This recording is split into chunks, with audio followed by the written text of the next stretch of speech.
Hello friend, I am Mukesh Sari from RI classes. Today I am going to solve some numerical question of chapter motion. This is our part 3 of numerical question.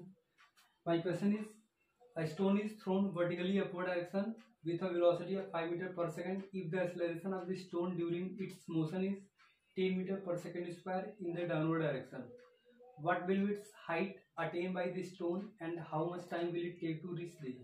Question ये कह रहा है कि stone is thrown vertically upward direction. Vertically upward direction मतलब क्या होता है, किसी स्टोन को हम ऊपर की तरफ फेंकते हैं। ठीक, जब स्टोन को हम ऐसे ऊपर की तरफ फेंकते हैं, ठीक, ये स्टोन को हम फेंक रहे हैं, ठीक है, direction with velocity of 5 metre पर सेकंड। अच्छा, जब हम किसी यहाँ पे यू इक्वल टू क्या है, अभी तो हमने पढ़ा है कि स्ट्रेट लाइन वो मूव करता है, किसी मूव कर रहा है। अब ये ऊपर जा रहा है, नीचे जा रहा है, इसमें हमको थोड़ा कंफ्यूजन हो जाता है। ठीक है, देखिए, जब कोई भी ऑब्जेक्ट रेस्ट से स्टार्ट होता है तो वहाँ पे यू इक्वल टू 0 होता है, और जब रेस्ट पे जाता है तो v इक्वल टू 0 होता है। अब जब किसी ऑब्जेक्ट को अगर हम अपवर्ड डायरेक्शन थ्रोन करते हैं, फेंकते हैं, तो वहाँ पे जो हमारा वेलोसिटी होता है, जब हम नीचे से ऊपर फेंकते हैं, ठीक है, जब यहाँ से ऊपर फेंकते हैं तो हमारा जो वेलोसिटी है कंटिन्यू वो डिक्रीज होता जाएगा। अच्छा, डिक्रीज क्यों होता जाएगा? क्योंकि जस्ट वो ग्रेविटी के अगेंस्ट जा रहा है। ग्रेविटी का हमारा डायरेक्शन कहाँ होता है? डाउनवर्ड होता है। और हम किसी स्टोन को हम फेंक कहाँ रहे हैं? ऊपर तरफ फेंक रहे हैं, तो ग्रेविटी हमारा ऐसे आता है और हमारा स्टोन ऐसे जा रहा है, तो ये जस्ट अपोजिट होता है। तो जो हमारे वेलोसिटी को अपोज करता है तो वहाँ पे हमारा जो होता है डीएक्सेलरेशन होता है, जो हम साइन को उसको हम निगेटिव कर देते हैं। ठीक, अब ये इसमें हम करते हैं,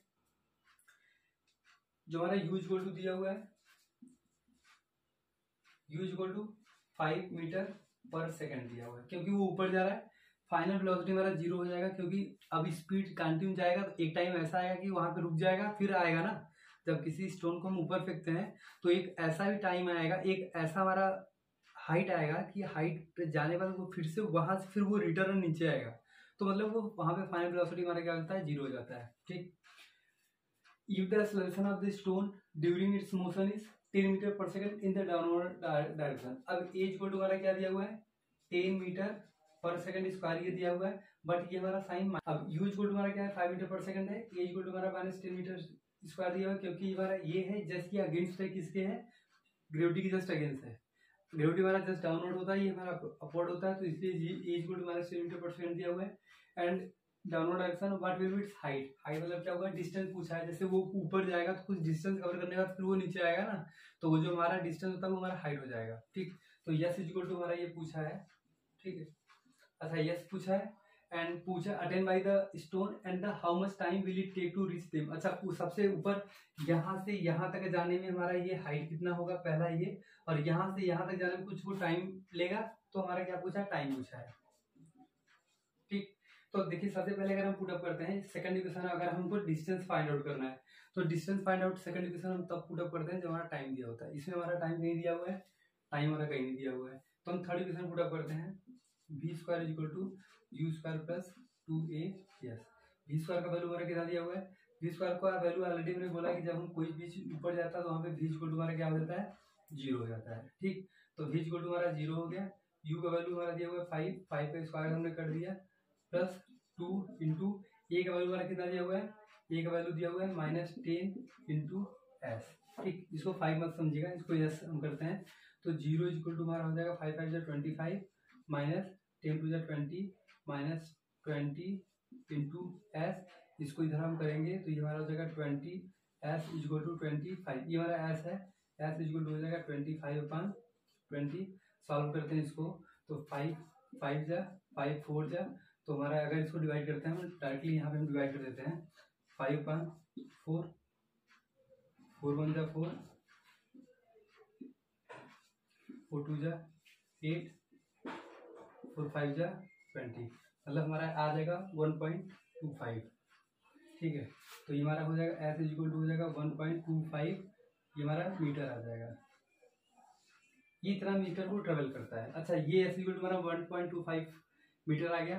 अब अगर हम इसको सॉल्व करते हैं कि 4/20 सही, अगर हम अब यहाँ पे आ गया कि टाइम कितना लेगा, तो टाइम इक्वल टू सीधा आगे पुटअप करते हैं। ये हमारा फर्स्ट आ गया, सेकंड पुटअप करते हैं t, v equal to u plus 80, v equal to 0 दिया हुआ है, u का वैल्यू हमारा कितना दिया हुआ है?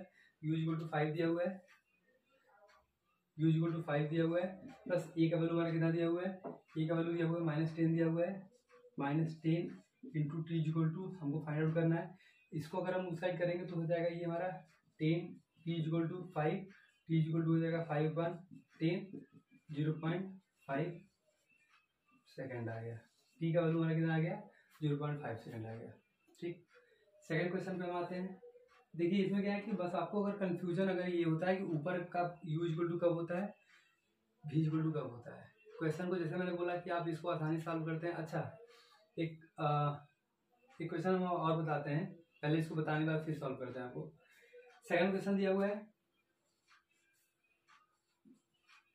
A motor boat starting from rest on a lake acceleration in a straight line at a constant rate of 3.0 metre पर second square for 8 second, how far does the boat travel during this time. मतलब इस time में 8 second में वो कितना distance travel करता है, मतलब ऐसा पूछा है। ठीक है, तो देखिए ये हमारा जो ये राइटिंग है ना, राइटिंग में बिल्कुल नहीं चाहिए क्योंकि हमारा ये हैंड राइटिंग है। ये हम आपको बस क्वेश्चन बता रहे हैं कि क्वेश्चन कैसे आप सॉल्व करते हैं। ठीक है, इसको तो हम देख के कर सकते हैं, इससे तो हम राइट भी कर सकते हैं। ठीक है, तो कोई इसका इशू नहीं है। अब motor boat starting from rest, already जब कोई रेस्ट स्टार्ट होता है तो u इक्वल टू हमारा क्या हो जाएगा 0 फ्रॉम रेस्ट से स्टार्ट हो रहा है। ठीक है, अब u इक्वल टू हमारा 0 दे दिया है। अच्छा at the constant rate of 0. अच्छा ये इससे हम आइडेंटिफाई करते हैं कि हमारा एक्सेलरेशन दिया हुआ है, a इक्वल टू दिया हुआ है 3 मीटर पर सेकंड स्क्वायर दिया हुआ है। टाइम हमारा कितना दिया हुआ है, टाइम इक्वल टू हमारा दिया हुआ है 8 सेकंड दिया हुआ है। ठीक, अब हम पूछा how far does the boat travel during this time, मतलब वो कितना डिस्टेंस, हाउ फार कितना वो ट्रेवल करता है इस टाइम में। पहले हम पुट अप करते हैं, सेकंड इक्वेशन के चूंकि हमारा टाइम दे दिया हुआ है। ठीक, यह इक्वल टू हमारा होता है ut plus half 80 square, u equal to हमारा दिया हुआ है 0, t का वैल्यू हमारा दिया हुआ है 8 प्लस 1.2, a का वैल्यू हमारा दिया हुआ है 3, t का वैल्यू हमारा दिया हुआ है 8 स्क्वायर। डायरेक्टली अगर हम इसका इसमें सॉल्व करते हैं, ठीक है, तो 8 में अगर 0 मल्टीप्लाई करते हैं तो हमारा 0 आ जाता है, प्लस 1.2 इंटू 3 इंटू 8 64 मल्टीप्लाई करते हैं, 2 3 जा 6 2 4 जा 32 में अगर मल्टीप्लाई करते हैं एस इक्वल टू हो जाएगा 3 2 जा 6 3 3 जा 9। ठीक है, मतलब 8 सेकंड में कितना डिस्टेंस को ट्रेवल करता है, 96 मीटर ट्रेवल करता है। ठीक, अब इसमें आपको कोई कंफ्यूजन नहीं। अच्छा एक हमारे एक फ्रेंड थे, मतलब उन्होंने एक डाउट क्वेश्चन पुट किया था कि आप कैसे 5.8 मीटर किलोमीटर हावर को मीटर पर सेकंड में कैसे चेंज कर दिए, 5.18 का कैसे हो गया। ठीक है, हम यहाँ पे आपको सॉल्व करते हैं कि कैसे उसको हम सॉल्व करते हैं 5.18।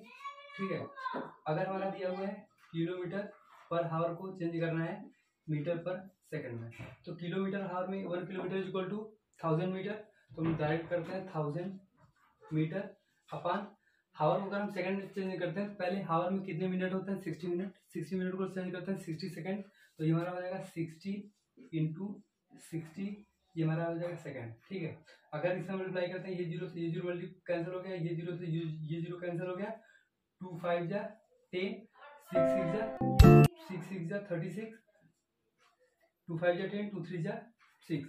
अब ये हमारा हो जाएगा 5/6 3 जा 18 मीटर पर सेकंड।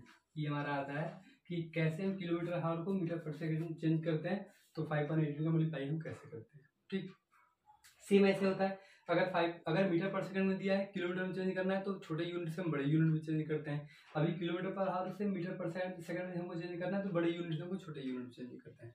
ठीक है, अभी ये नेक्स्ट क्वेश्चन हम और देखते हैं।